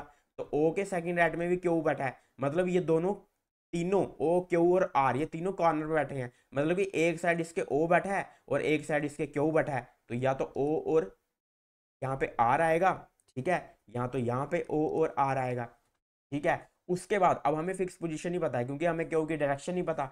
अब हम देखते हैं हमें डायरेक्शन यहाँ पे दी किसकी है, हमें यहाँ पे डायरेक्शन दी है एस की, ठीक है, और एस के बारे में लिखा हुआ है एस और एल के बीच में ओ है, ठीक है, एस और एल के बीच में क्या है, एस और एल के बीच में ओ दिया हुआ है। अब आप देखो क्या हम एस कहाँ आएगा, एस यहाँ पे देखिए, एस यहाँ पे एजिस पे आएगा, अब कॉर्नर पे नहीं आ सकता क्योंकि ओ अगर कॉर्नर पे है तो एस अगर यहाँ पे बात करें यहाँ तो एस यहाँ आएगा, ठीक है, या तो एस इन दोनों में एस और एल या तो यहाँ आएंगे या तो एस और एल यहाँ आएंगे, या तो एस और एल यहाँ आएंगे या तो एस और एल यहाँ आएंगे। यहाँ पे एक बहुत चीज गौर करने वाली है, बहुत ध्यान करने वाली है कि या तो आप देखो क्यू को एक देंगे इनवर्ड देंगे और एक बार केस लेंगे क्यू को आउटवर्ड देंगे डायरेक्शन, दो अलग अलग डायरेक्शन देंगे, फिर ओ और आर को बिठाएंगे, फिर वहां जाके एस और एल की कहानी पड़ जाएगी कि एस और एल के लिए दो केस और बन जाएंगे, तो 4-5 केस यहाँ पे बन रहे हैं। लेकिन हमें एक चीज आपको ध्यान दो, सभी केस बचाने के लिए हमें पता है कि एस को इनवर्ड डायरेक्शन है, ठीक है, अगर एस को इनवर्ड डायरेक्शन है तो पी की डायरेक्शन भी एस से पता करनी है, तो वो पी को भी हम एक डेफिनेट जगह पे रख सकते हैं, ठीक है। एस की डायरेक्शन हमें पता है, एस का हमें बस ये नहीं पता कि एस को रखना कहाँ पे है, इन चारों जगहों में से, इन चारों जगहों में से एस कहीं भी आ सकता है, ठीक है, वो तब कहीं भी आ सकता है अगर क्यू यहाँ पे है, अगर क्यू यहाँ पे है तो एस इन चारों जगहों में कहीं भी आ सकता है। एक तो चीज हमें कंफर्म होगी कि एस आएगा एजिस में, कॉर्नर पे नहीं आएगा, तो हम क्यों ना इस क्यू को ही हटा देते हैं, अगर हम इस क्यू को ही हटा दें, इस ओ आर वाली कंडीशन को ही हटा दें, हमें एक चीज तो डेफिनेट पता लग गई कि एस किसी ना किसी एज पे आएगा, तो हम एस से ही स्टार्ट करते हैं। पहले हमें पता नहीं था कि एस कहाँ आएगा, कॉर्नर पे आएगा या किस पे आएगा, एजिस पे आएगा, लेकिन इस हमें अब डेफिनेट पता चल चुका है। किस तरह पता लगा, जब हमने ये पता देखा कि और क्यू से, और क्यू से हमें देखा एस और एल के बीच में ओ है, तो इसलिए अब हमें डेफिनेट पता चल चुका है कि एस जो है वो आएगा किसी ना किसी एज पे। तो हम एस से स्टार्ट करेंगे। अब हम क्या करेंगे, एस से स्टार्ट करेंगे, और एस को यहाँ पे बोला गया है कि वो इनवर्ट देख रहा है। अब एस इनवर्ट देख रहा है, अब एस से देखो स्टार्ट करो तो किस तरह से हर चीज यहाँ पे देखते हैं किस तरह फिट बैठती है। एस के सेकंड राइट पे पी है, तो एस के अगर सेकंड राइट पे पी है तो पी कहाँ आएगा, यहाँ पे पी आ जाएगा नीचे, ठीक है। तो पी कहाँ आ जाएगा, पी आ जाएगा यहाँ पे नीचे। तो पी आ गया एस के सेकंड राइट पे, पी के थर्ड राइट पे ओ है, ठीक है, पी के थर्ड राइट पे ओ है।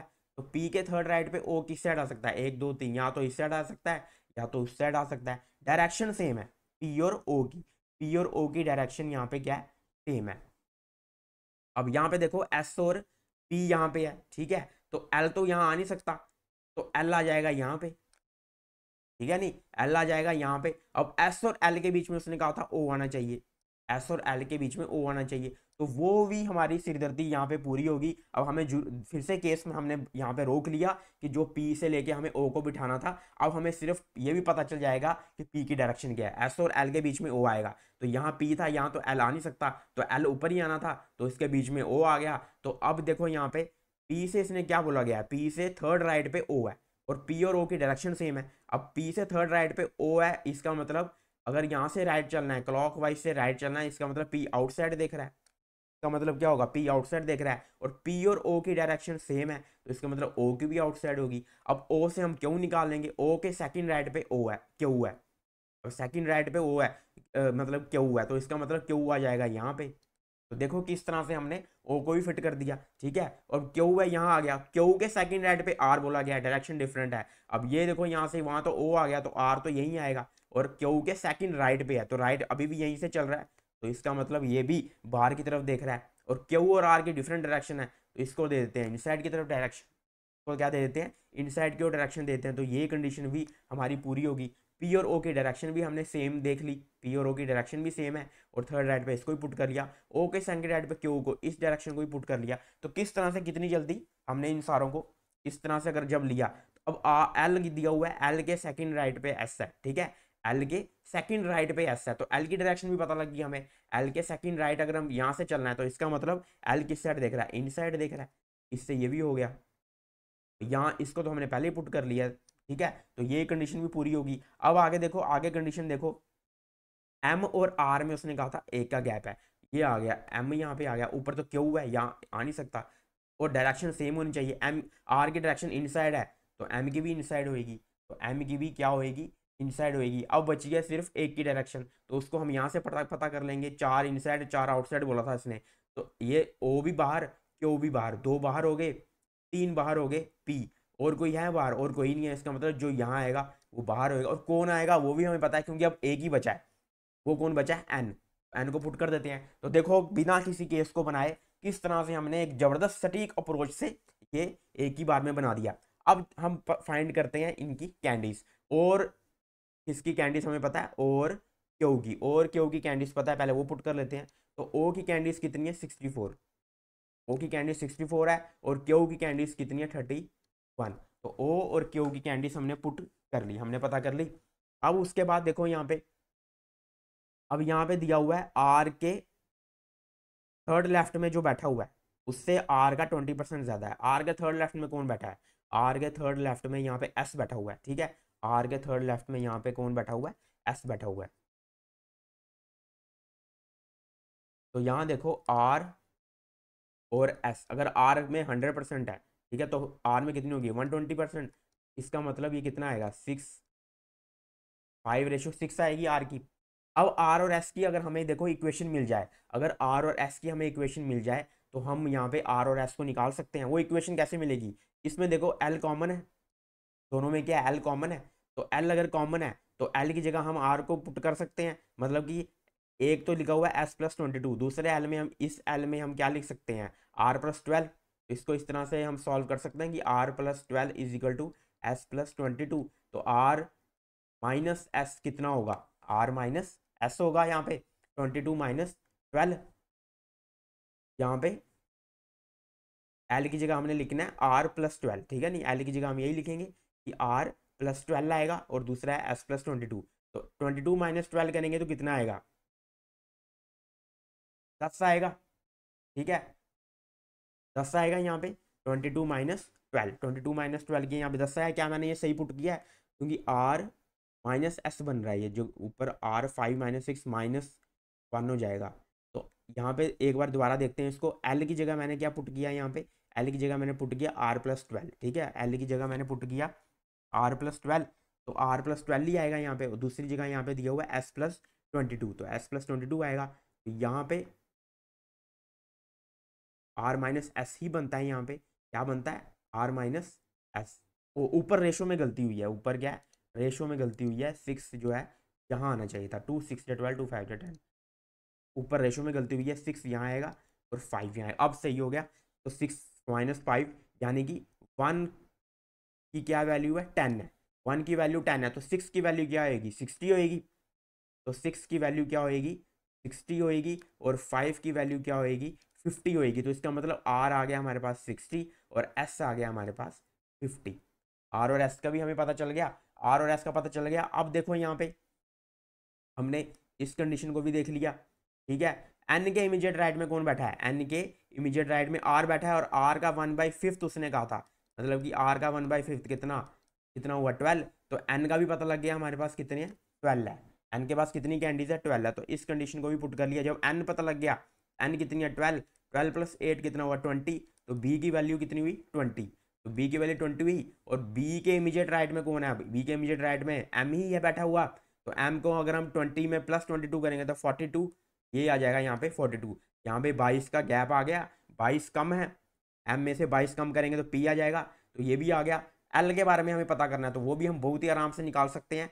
50 + 22, एल हमें पता ना, यहाँ पे एल की इक्वेशन क्या है, S+22।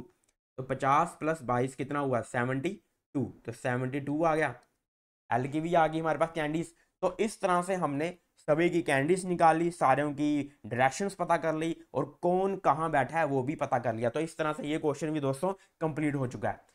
तो आज हमने 5 क्वेश्चन किए हैं यहाँ पे दोस्तों। तो 5 क्वेश्चन की आज हमने प्रैक्टिस किया बहुत ही जबरदस्त तरीके से। तो ऐसे ही हमारे साथ जुड़े रहिए। हमारे साथ जुड़ने के लिए चैनल को सब्सक्राइब कर लीजिए, वीडियो को लाइक कर लीजिए, और ज़्यादा से ज़्यादा अपने दोस्तों के साथ शेयर कर लीजिए। तो मिलते हैं आपको अगले सेशन में, तब तक के लिए धन्यवाद।